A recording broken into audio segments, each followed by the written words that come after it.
राजमाची किल्ला, या किल्ल्यावर आज आपण जाणार आहोत. आणि या किल्ल्यावर जाताना मी जे अनुभवलं आहे ते मी तुम्हाला सांगणार आहे. गडावर पोचल्यानंतरला गड किल्ले कसे बांधले असतील महाराजांनी, तुम्हालाही कदाचित असं मनात आलं असेल त्या काळात आपलं जन्म झालं असतं, महाराजांसाठी आपणही काहीतरी केलं असतं.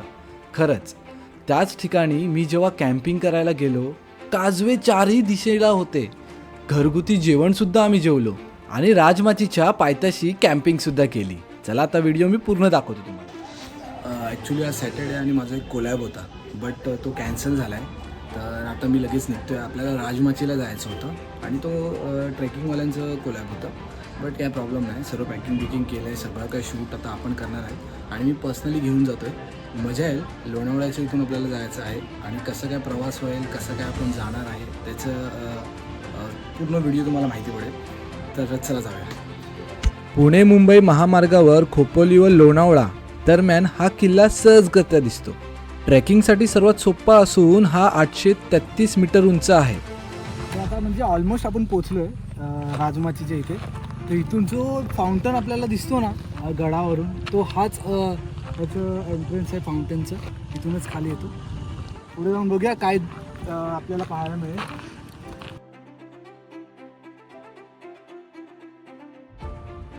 हा तर एक टोक आहेच ह्याचं धबधब्याचं, बट तो तिथे एक खाली एक आपल्याला कॉर्नरला दिसेल, तिथे एक टोक आहे आणि तो आहे तो वरती गड राजमाची. आपल्याला तिथून म्हणजे तिथे जायचं आहे. मॉर्निंगला जाऊ.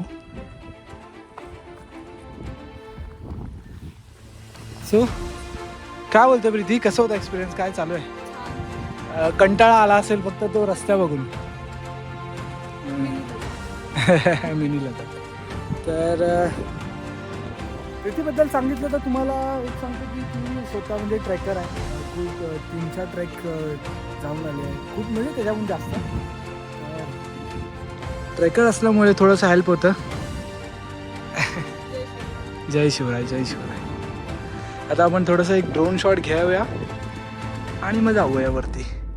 राजमाची किल्ल्यावर जाताना आपल्याला कातळधार धबधबा लागतो आणि या धबधब्याचं वैशिष्ट्य तुम्हाला मी दाखवतोच ड्रोन शॉटमध्ये. फणसराई गावापासून या धबधब्याचं उगम होतं. म्हणजे त्या डोंगर रांगापासून धबधब्याचं पाणी एकत्र होऊन कातळधार धबधबा तयार होतो. पावसाळ्यात येण्याचं प्लॅन करताय तर तुम्हाला इथून बाईकवरती येणं अवघड जाईल, म्हणून लोणावळा स्टेशनपासून राजमाचीपर्यंत त्यांच्या गाड्या असतात.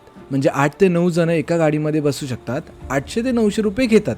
मला मुंबईपासून नाही बोलून तरी 3.5-4 तास लागले राजमाचीपर्यंत पोहोचण्यासाठी. आणि पुढे आम्ही नाश्त्यासाठी कुठे थांबलो ते मी तुम्हाला सांगतो. सो ऑलमोस्ट पोचलो आहे.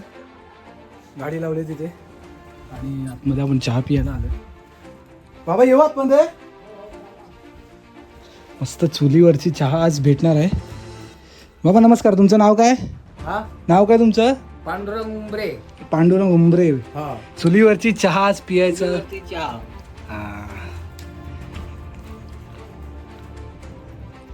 आणि रात्रीचे बाबा काजवे बघायला तिथे थांबा ना. तिथे टेंट बघायला काय पब्लिक आली काय म्हणजे जाम आलेत. जाम म्हणजे काय जागाच नाही गाड्या लावायला. आणि गाडी लावायलाच जागा. आणि टेंट पण नाही लावू शकत. ट्रेन ट्रेन एवढं लावलं पण आता पुढे जागा शोधायला लागेल. तर बाबा म्हणतात खूप जण आली आहेत, शनिवार रविवार आहे म्हणून. शनिवार रविवार आहे म्हणून. अच्छा, पाठी बघा कशी जमा करून ठेवली आहेत. वा. आणि आपल्या म्हणजे गावच्या घरात ना जो चुलीचा जो सुगंध असतो ना, तो अद्भुत असतो, वेगळंच असतो. बाबा एक पाण्याची बॉटल पण द्या. तर तुम्ही आलात ना इथे गाडी लावा आणि हा पहिल्याच आपलं बाबांचं दुकान आहे. इथे तुम्ही येऊ शकता. गावाचं नाव आहे उडेवाडी. तुम्ही इथे आलात ना, सॅटर्डे संडेला येऊ नका, खूप गर्दी होती. लिटरली गाडी लावण्यासाठी आणि टेंट लावण्यासाठी जागाच नाही आम्हाला मिळाली. तरीही बाबांनी आम्हाला त्यांच्या ओळखीने एक टेंट लावण्यासाठी जागा निवडून दिली. बाबांना आम्ही चहा बनवण्यासाठी सांगितलं, तितक्यात आम्ही फ्रेश झालो. आणि या रस्त्यावरती खूप धूळ उडते, म्हणजे तुम्ही जर गाडी घेऊन येत आहे स्वतःची बाईक तर तुमचे कपडे खराब होणार हे नक्कीच. आणि या बाबांनी आम्हाला टेंट लावण्यासाठी किती भारी जागा सांगितली आहे. मी तुम्हाला सांगतोच कुठे लावला मी टेंट. गोंधळेश्वर देऊळ आहे, त्याच्यावरतीच कॅम्प साईड आहे. तिथून राजमाचीचं मस्त नजारे पाहायला मिळतात संध्याकाळी. ऑलराईट. तर आता आम्ही टेंट इथे सेटअप करतो आहे. बघूया, खूप मस्त जागा आहे. पाठीमागे राजमाची आपल्याला किल्ला दिसेल मॉर्निंगलाच, आणि फायल्स पण इथे दिसतील. जर तुम्ही सोलो यायचा प्लॅन करता, टेंट तुमच्याकडे आहे, जर तुम्हाला टेंट रेंटनी पाहिजे असेल तर सांताक्रूज या ठिकाणी मी तुम्हाला एक नंबर देईन, इथे नंबर पॉप होत असेल, तो नंबर तुम्ही नोट डाऊन करा. तुम्हाला इथे सांताक्रूजवरून टेंट अवेलेबल असतील आणि कमी प्राईजमध्ये. फक्त तुम्हाला घेऊन परत इथे तुम्हाला ड्रॉप करावा लागेल. त्यानंतरला हे असं पूर्ण भरलं पाहिजे, मजा येईल फायल्सने. सायंकाळी टेंट लावण्याची तयारी केली आम्ही आणि थंडावा वाढतच गेला. त्यानंतरला आम्हाला जे दृश्य पाहायला मिळालं ते अद्भुत होतं. इतक्यात जेवणासाठी आम्हाला मेसेज आला. 10:30 वाजले होते आणि घरगुती पद्धतीचं जेवण होतं, खरंच चविष्ट. मी तुम्हाला सांगतो, नंबर पण देतो. आणि हे त्यानंतरला परत आम्ही आमच्या कॅम्पिंग साईडला आलो आणि इथे फायर्स दिसले ना, खरंच डोळ्यासमोर असं की वेगळंच काही चमकतं आहे. आपण दिवाळीत जे कंदील लावतो, लाईटिंग लावतो, त्याप्रमाणेच आपल्या पूर्ण सह्याद्रीवरती, आपल्या झाडांवरती हे एक नॅचरल प्रकारचं लाईटिंग होतं. So good morning. आपलं टेंट सर्व करून हे झालं आहे, वाइंड अप करून. सो आता निघूया, गडावरती चढूया. तिथून कसा व्ह्यू येतो, कसं काय ड्रोन शॉट असतील, खूप मजा येईल तुम्हाला. आणि खरंच क्लायमेट खूप चांगलं आहे. मॉर्निंगचे 7:30 झालेत आणि मस्त थंडगार अशी हवा आहे, पक्ष्यांचा आवाज, किलबिलाट चालू आहे, मस्त आहे. तर भेटूया आता डायरेक्ट गडावरती. परत मॉर्निंगला तिथेच आलो, जे आपण येताना जेव्हा चहा नाश्ता केला होता ना, तिथेच मॉर्निंगला. आणि तिथूनच आपल्या गडकडे जायला रस्ता आहे. आणि इथून आपण आलो मुंबईवरून, आणि इथूनच वरतून असं गडावर जायचं आहे. हार्डली 30 मिनिटाचा काहीतरी रस्ता असेल. मजा आहे. सनराईज तर झाला नाही. आय होप की आपल्याला जाता भेटेल 30 मिनिटात. छत्रपती शिवाजी महाराज की जय. मॉर्निंगचे आपले 6:30 झाले आणि इथून आपण मुंबईवरून येतो, लोणावळ्यावरून, आणि इथून आपल्याला गडाकडे जायचं, म्हणजे राजमाचीकडे जायचं. चांगला फुल मजा करूया.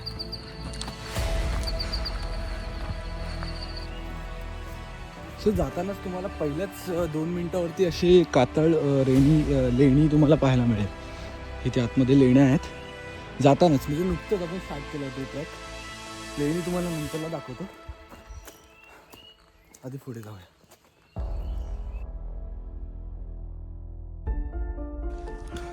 तुम्ही जर ट्रेक चालू करायच्या आधी ना, तुम्हाला इथे एक मंदिर लागेल, आणि काही लोक इथे कॅम्पिंग सुद्धा करतात. ते मंदिराचे हे स्तंभ अवशेष आहेत, जे हे जुन्या काळातले. असं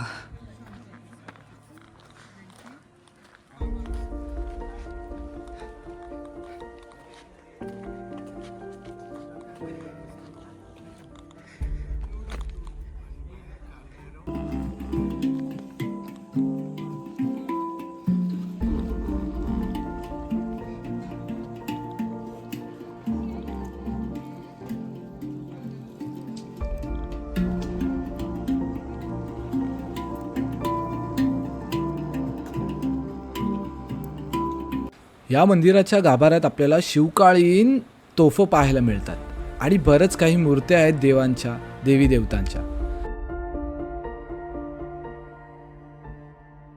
मंदिराच्या आतमध्ये जाता क्षणी आपल्याला थंडावा जाणवेल. त्यानंतरला आपल्याला पाहायला मिळतात 5 ते 6 देवी देवतांच्या मूर्त्या. आणि ह्या अर्ध्या तासाच्या ट्रेक नंतरला आपण राजमाचीच्या मेन गडाच्या एंट्रन्सवरती, म्हणजे मुख्य दरवाजावरती पोचलो. आणि इथून आतमध्ये जाताना वेगळंच एक फिलिंग होती, एक्सपिरियन्स होता. मुख्य दरवाजापासून आपल्याला जराच पुढे गेलो तर पाण्याच्या 2 टाक्या दिसतील.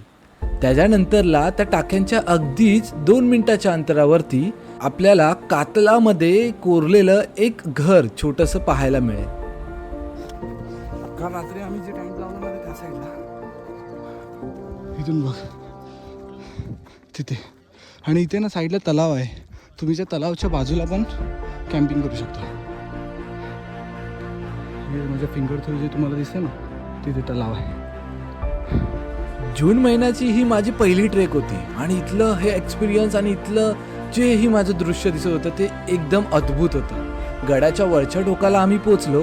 त्यानंतरला ढगांनी जसं काय जणू पूर्ण गड राजमाची किल्ला घेरून ठेवला होता. ड्रोन शॉटमध्ये तुम्हाला पाहायला मिळेल. तुम्हाला जर बिगनर असाल तुम्हाला जर सिम्पल एकदम ट्रेक करायचं असेल तर राजमाची गड हा सर्वात बेस्ट असणार आहे. कारण की अवघडही नाही आहे आणि इथे सॅटर्डे संडे खूप जास्त लोकसुद्धा असतात. मग तुम्हाला कसली भीतीही नसेल आणि रस्ता विसरू पण नाही शकत तुम्ही. इतकं सोपं आहे. ज्या ठिकाणी आता आपण जाणार आहोत ना तिथून वॉटरफॉल पाहायला मिळतो. मी जे तुम्हाला ड्रोन फुटेजेस दाखवले ना ते तिथून वॉटरफॉल असं खाली आणि हा एक बुरुज आहे इथे. त्या इथून आपल्याला प्रॉपर वॉटरफॉल्सचा जो फेसिंग आहे ना तो दिसतो इथं.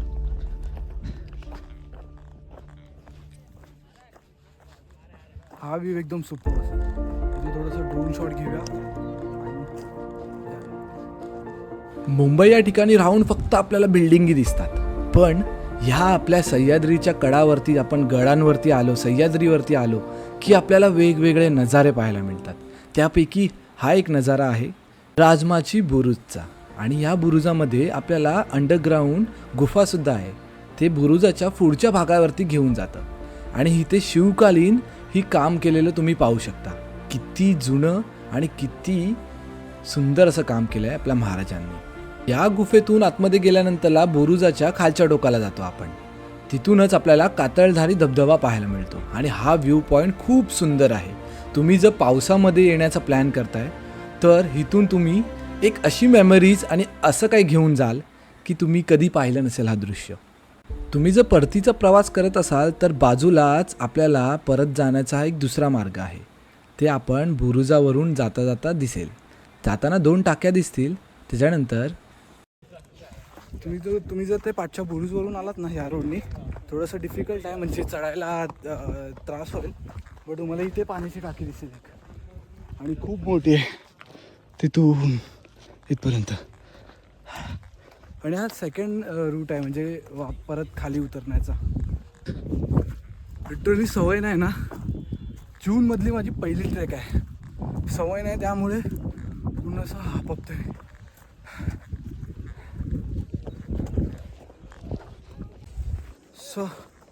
उतरलो गडाच्या खाली.